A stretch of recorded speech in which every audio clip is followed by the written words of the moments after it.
Ampitiavana anao ny lorana ny araba amin'ity takarivan'ny zoma mahafinaritra ity toko lasa topoko vavy dia manasanao zay anaraka izany hatramin'ny farany.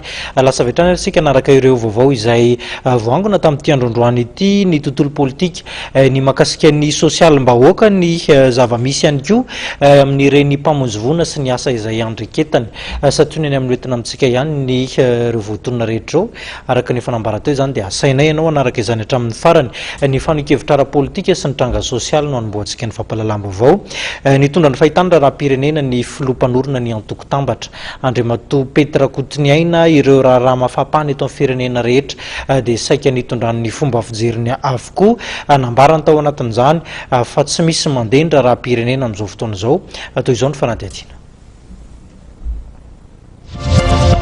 Tsy voafehin'ny HVM intsony ny fitantanana ny firenena araka ny hevitry Petra Kotiniaina filompanorona ny antoko-tambatra. Nambaran'ity mpanao politika ity fa tsy voafehy ny fandriam-pahalemana ary miaina ao anatin'ny tebiteby hatrany ny mponina. Ny aomby azadiny fa ny aomby dia miara velogno amin'ny olona maramaty amin'ny olona. Manana anjara toerana lehibe amin'ny lafiny ara-toe-karena fa manana anjara toerana lehibe koa amin'ny lafiny famokarana, manana anjara toerana lehibe koa amin'ny lafiny ara-kultoraly ny aomby.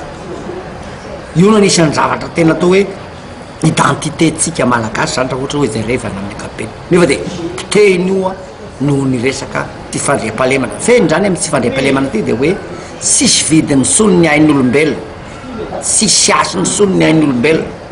Fanagnana moa dia efa tsy hita izay anaovana azy raha ny zavatra misy. Raha ohatra atambatra ny olona maty tamin'ny tolom-bahoaka raiky amin'ny 70 tamin'ny 2 tamin'ny 7 mbola kely no nisy ny olona maty ny dahalo tamin'ny 4 taona ny fitondrana azy ve.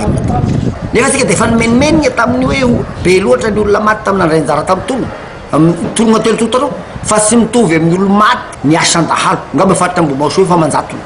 Salan'izay koa ny arena rava ny omby rava ny dahalo tao agnatin'ny 4 taona zay fa makesina moramora moa ny valeran'izany.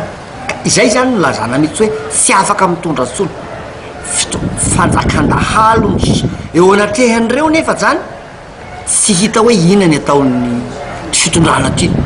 Halaina hifidy ireo toerana betsaka tsy fandriam-pahalemana ary manome vahana halatra amin'ny fifidianana izay verina totosaina amin'ny taona 2024 ny fisiany tsy fandriam-pahalemana araka ny hevitry ny tambatra. Takin'ny antoko-tambatra ny ampitsaharana amin'ny fomba ofisialy ny fanondranan'omby izay fototry ny tsy fandriam-pahalemana amin'izao fotoana izao.